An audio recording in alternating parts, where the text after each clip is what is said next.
నమస్తే, రిఫ్లెక్షన్ న్యూస్కు స్వాగతం. నేను శర్మ. నెయ్యి మీద చాలా ఇష్యూ అవుతుంది కదా, భయంకరమైన ఇష్యూ.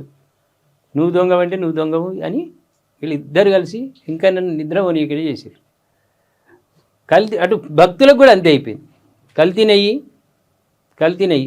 అంతకుముందు చంద్రబాబు నాయుడు గారు వారి మంత్రివర్గ సభ్యులు ఏమేమో దరిద్రమి కలిసినాయి, దిక్మాలనే కలిసినాయి అని అన్నారు. దాంట్లో ఆ కొవ్వు ఈ కొవ్వు తిన్నోళ్ళకు నిద్ర పట్టలే. ఇంకా నా దగ్గర ఇంత అపచారం చేసిండ్రా అని భక్తులకు నిద్ర పట్టలే. ప్రతిపక్షాలకైతే ఇక నిద్ర లేదు. వీళ్ళు వీళ్ళు దిచ్చుకున్నాడు, అది అయిపోయింది. తర్వాత అక్కడ ఏం తెలిసింది, కెమికల్ ఏదో కలిపిర్రు, అది అయిపోయింది. ఇప్పుడు అలా ముత్యంలాగా కడిగిన వాళ్ళు ఎవరు కదా, అసలు దొంగలే అంతా. వైసీపీ కూడా ఆ కల్తీకి కలపడం అనేది పెద్ద నేరం. అది ఇంకో ముచ్చట్లేదు.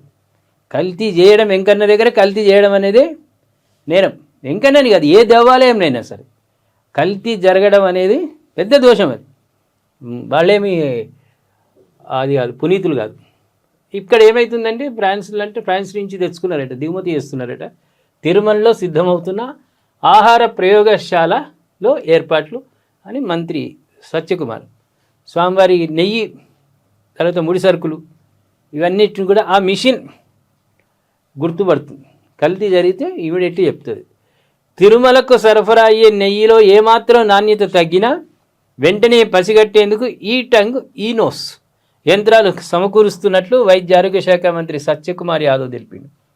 ఇందుకు 3.5 కోట్లతో ఫ్రాన్స్ నుంచి యంత్రాలను దిగుమతి చేసుకుంటున్నట్లు వెల్లడి.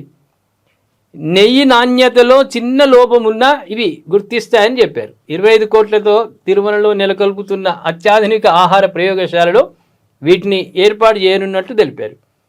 వైకాపా హయాంలో తిరుమలకు పెద్ద ఎత్తున కల్తీ నెయ్యి సరఫరా జరిగిన నేపథ్యంలో ఇప్పటికే 90% పూర్తయిన అత్యాధునిక ఆహార ప్రయోగశాలలో వచ్చే నెల నుంచి సేవలు అందుబాటులోకి రానున్నాయి. అక్కడ దెబ్బ జరిగింది కాబట్టి ఒకసారి మన ఇంటికి చుట్టపడి వచ్చి ఏమైనా ఎత్తుకపోయింది అనుకో, ఆ చుట్టపడి ఎప్పుడు వచ్చినా డౌటే ఉంటుంది మనకు. లేకుండా అవసరం అనుకుంటే సీసీ కెమెరా పెడతాం రూమ్లో, హాల్లో. ఎందుకంటే ఒకసారి ఎత్తుకపోయిండు అనుమానం వస్తే ఇక వాడు ఎప్పుడైనా దొంగతనం చేస్తాడని.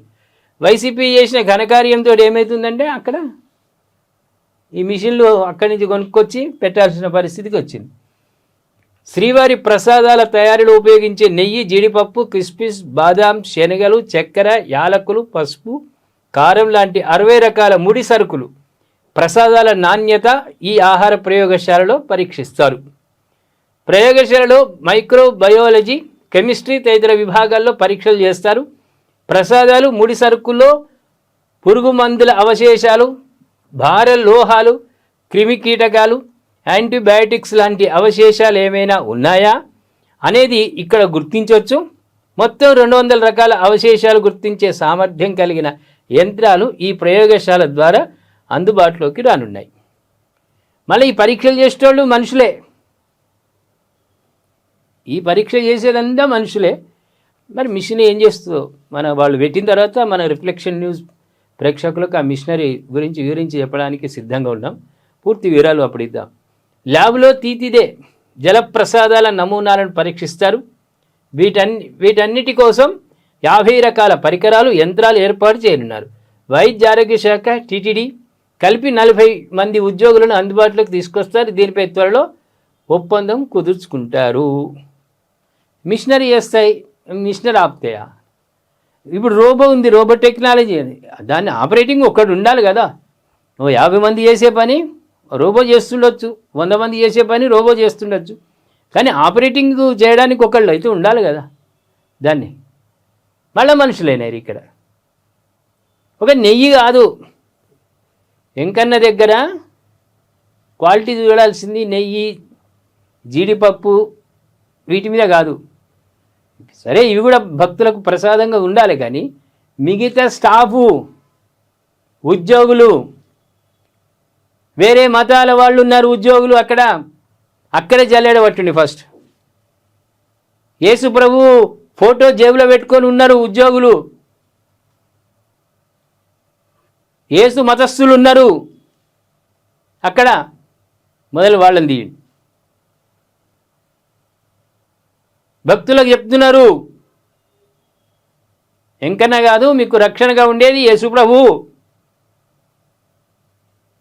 మీకు అవసరం ఉంటే రక్తదానం కూడా చేస్తాడట యేసు. కొన్ని సందర్భాలు మనం ఈ మధ్యకాలంలో సోషల్ మీడియాలో వింటున్నాం. నేను హే స్వామి నాకు ఒక రాయల్ ఎన్ఫీల్డ్ బుల్లెట్ ప్రసాదించని దండం పెట్టంగానే ఇంటి ముందు బుల్లెట్ ఉందట. నాకు బిందెడు బంగారం కావాలి యేసు ప్రభు అని వేడుకోగానే బిందె నిండా బంగారం ఇంటి ముందు ఉందట. అట్లా ప్రచారాలు చేస్తున్నారు. గుడి మీద కూడా ప్రచారాలు చేస్తున్నారు. ఉద్యోగులే యూనిఫామ్ వేసుకుంటారు, లోపల యేసు ప్రభు ఫోటోలు ఉంటాయి. వాళ్ళు భక్తులకు ప్రచారం, యేసు ప్రభువుని నమ్ముకోండి, మా మతంలో చేరుండి. ఇదా మొదలు అక్కడే జల్లెడబట్టుండి స్వామి. ఇవన్నీ ప్రసాదాలు సరే మిషన్లు తెచ్చారు, అక్కడ కూడా మిషన్లు పెట్టుండి. మొత్తం తిరుపతి దేవస్థానం మీద ఎవడైనా గోవింద అనకుండా యేసు అన్నాడు అనుకోవని యేసుడే ఇక ఆ మిషన్లే వేయాలి. మనం వేస్తుందంటే మళ్ళీ చట్టం అంటారు. మిషన్లే యేసు ప్రభు అనగానే అమాంతం మిషన్ వేస్తూనే ఉండాలి వాడిని, అప్పుడు తెలుస్తుంది. అక్కడ మొదలు ఫిల్టర్ చేయండి. అన్య మతస్థులను ఉద్యోగస్తుల నుంచి తీసేయండి. అది ఇదే చేయండి. ఎందుకంటే ఒకసారి దెబ్బతిన్నాం కాబట్టి మంచి పనే ఇది. కానీ అన్య మతస్థు ఉద్యోగులను నిర్దాక్షిణ్యంగా తీసేయండి. దేవస్థాన వారిని కోరుతున్న టీటీడీ వారిని, అదేవిధంగా చంద్రబాబు నాయుడిని. ఆయన అంటుండు కదా చాలా గొప్పనైనటువంటి మార్పులు తీసుకొస్తానని ఆయన దృఢ సంకల్పంతో ఉన్నాడు. తిరుపతి దేవస్థానంని ఆ దిశగా వెళ్తున్నాడు. భగవంతుడు ఆయనకు శక్తిని ఇవ్వాలి. ఇస్తూ అన్య మతస్థులను ఫిల్టర్ చేయాలి. జల్లెడ బట్టి తీసుకుపోయి కొండ అవతల పడేయాలి వాళ్ళని. ఏమైనా వేసుకొని కొండ కింద. అది కూడా దేవస్థానం సంబంధించింది కాదు. మున్సిపల్లో ఎండ్లనైనా వాళ్ళను పంపించండి వేరే డిపార్ట్మెంట్లకు. ఉన్నారు ఇప్పటికీ అన్యమతస్థులు తిరుపతి దేవస్థానం పైన ఉన్నారు ఆయా డిపార్ట్మెంట్లలో.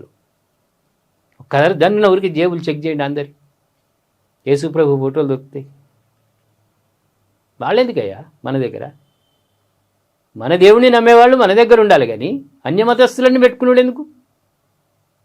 దయచేసి ఆంధ్రప్రదేశ్ ప్రభుత్వం టీటీడీ